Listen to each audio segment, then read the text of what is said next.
आप नाम जप करते हो? कितने लोग नाम जप नित्य करते हैं? सच बताएं, झूठ नहीं बोलना।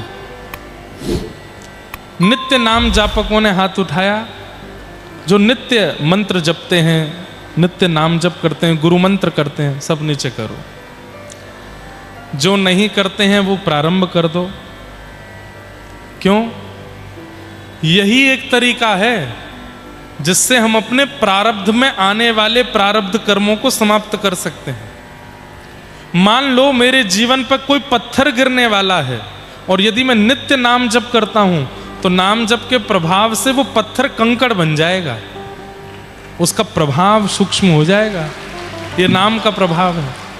भगवान मिलने वाली बात तो बहुत आगे की है, उतनी आगे की मत सोचो कि ठाकुर जी मिले नाम से, वो तो मिलते ही हैं, पर वो बहुत दूर की बात है। पहले अपने सब हिसाब बराबर तो करो। संसार में हम क्यों आए हैं? 10-15 मिनट और कथा सुनो, फिर विश्राम करते हैं। हम क्यों आए हैं? हिसाब बराबर करने आए हैं। पूर्व में जितनी गलतियां कर चुके हैं उन सबको,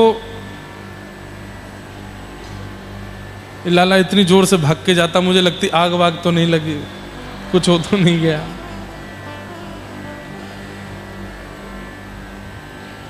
क्या बता रहा था मैं? कुछ तो बता रहा था, जल्दी बताओ। कहां? हाँ, नाम जप।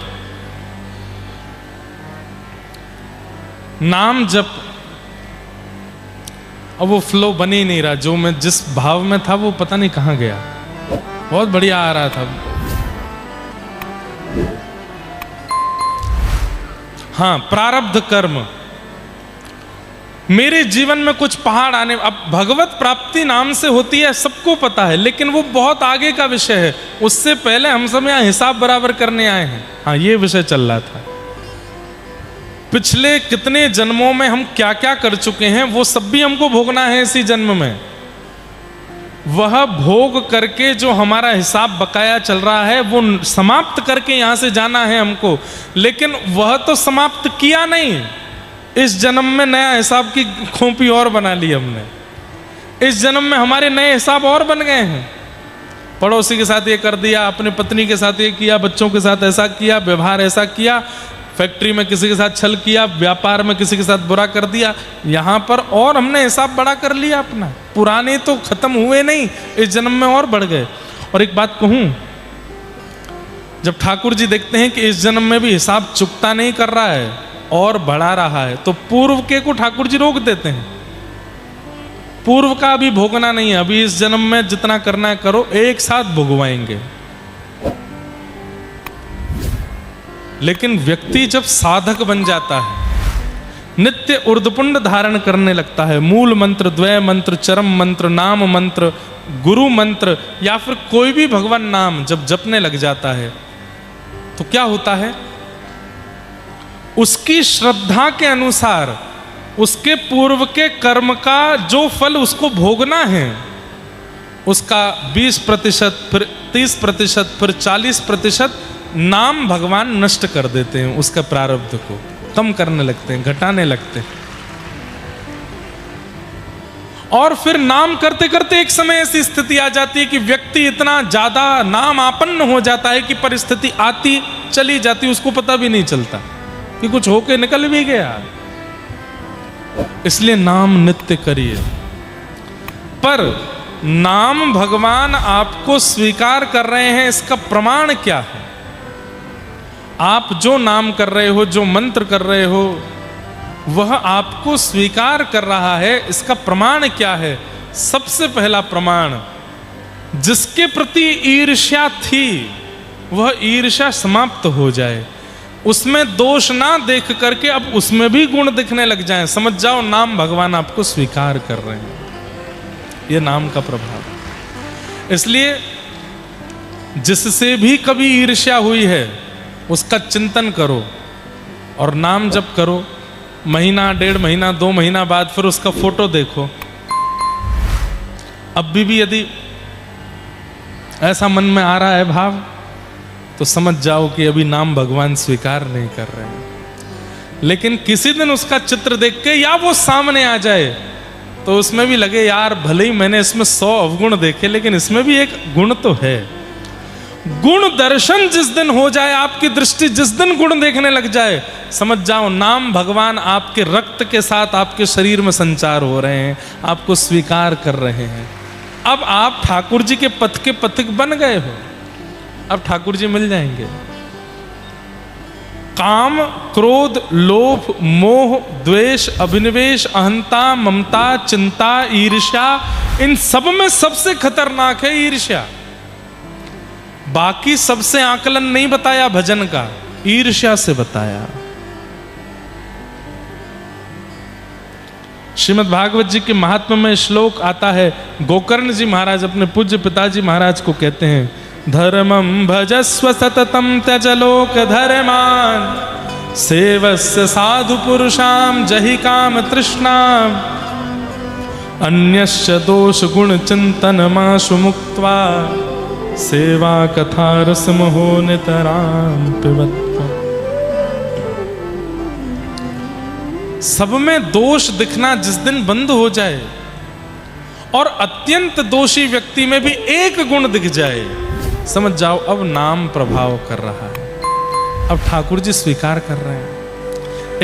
एक काम करेंगे, कभी भी जगन्नाथपुरी जाइएगा और ठाकुर जी के सामने खड़े होकर मेरी इस बात को याद करना, पूछना खुद से, लायक हैं हम यहां खड़े होने के? लायक हैं हम इनके सामने आने के? ऐसा हमारे जीवन में कुछ भी है जिससे इनके सामने हम जाएं, इनका दर्शन हम करें? नहीं। ठाकुर जी को जो बिल्कुल प्रिय नहीं है वो सारे अवगुण हैं हमारे अंदर।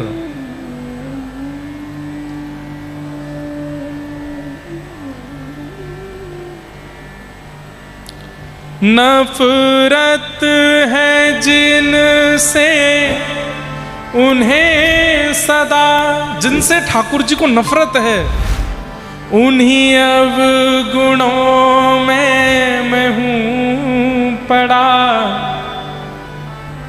उन्हीं अवगुणों में मैं हूं पड़ा। है कुटिलता, कपट भी है, छल भी है और अभिमान है, फिर शाम कैसे शरण मिले, इसी सोच में मेरे प्राण है। न तो रूप है न तो रंग है, न गुणों की कोई भी खान है, फिर शाम कैसे शरण मिले, इसी सोच में मेरे प्राण है। न तो रूप है न तो रंग है, हमारे अंदर है ऐसा क्या जिससे ठाकुर जी हमको स्वीकार करें? ना तो रूप है ना तो रंग है, ना गुणों की कोई भी खान है, फिर श्याम कैसे शरण मिले, इसी सोच में मेरे प्राण है। नफरत है जिनसे इन्हें सदा, उन्हीं अवगुणों में मैं हूं पड़ा। किन से नफरत है ठाकुर जी को? है कुटिलता। कुटिलता किसको कहते हैं? कुटिलता किसको कहते हैं? किसी का बुरा चाहना, आगे जा तेरा पाम टूट जाए, इसको कुटिलता कहते हैं। और कुटिलता का एक रूप और होता है, सामने तो व्यक्ति से अरे हम तो तुम्हारा अच्छा ही सोचते हैं, तुम्हारा भला ही सोचते हैं, तुम बहुत प्यारे हो, तुम तो हमको सबसे ज्यादा प्रिय हो, लेकिन जैसे वो व्यक्ति दूर गया, नाश होगा तेरा। ये कुटिलता।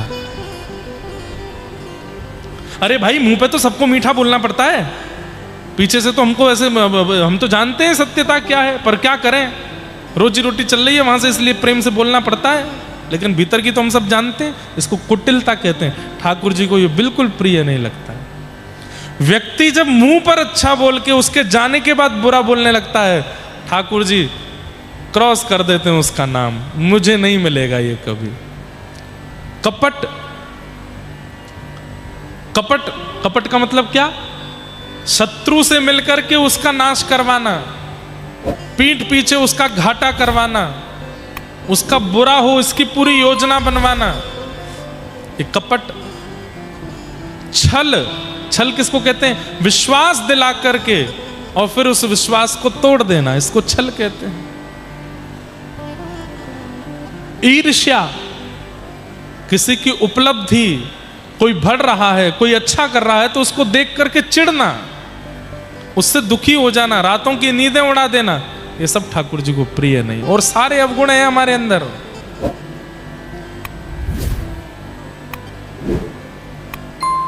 हम किस मुंह से जाते हैं ठाकुर जी का दर्शन करने? बिल्कुल योग्य नहीं है उनके, लेकिन फिर भी नाथ की कृपालुता देखो, ऐसे हम कपटियों को देख करके भी भुजा पसार के खड़े। आ जाओ, इधर आ जाओ, यहां लग जाओ। पहले महाप्रभु जगन्नाथ जी को आलिंगन करने का अधिकार सबको मिलता था, भीतर जाके बहुत पास से स्पर्श करके दर्शन तो मैंने भी किया है बहुत पहले छोटे में, लेकिन अच्छा है। अब मुझे ऐसा लगता है कि गर्भगृह ठाकुर जी ने ही बंद कराया, बोले इतने अधिकारी तुम बच्चे नहीं हो कि यहां लगो, दूर से ही रहो। लेकिन फिर भी भुजा तो पसारी रखी है उन्होंने। अरे मुझे जो गुण प्रिय नहीं है, मेरे घर का सगा संबंधी भी यदि वो काम कर दे तो मैं मुंह फेर लेता हूं, भुजा पसारना तो बहुत दूर की बात। तो ठाकुर जी ऐसे खड़े, सबको देखते हैं। कम से कम ये गुण तो उनका अपने अंदर लाओ कि वो अत्यंत दोषियों में भी एक गुण देखते। अत्यंत दोषियों में हमारे परम पूजनीय प्रातः स्मरण, हमारा गुरु स्थान जगन्नाथपुरी श्री जीयर स्वामी मठ। अभी आप लोग पूरी कथा में आएंगे तो एक दिन पुरी में जब कथा होती है ना, तो एक दिन व्यासपीठ की ओर से सारे श्रोताओं का भोजन कराता हूं मैं, सबका महाप्रसाद।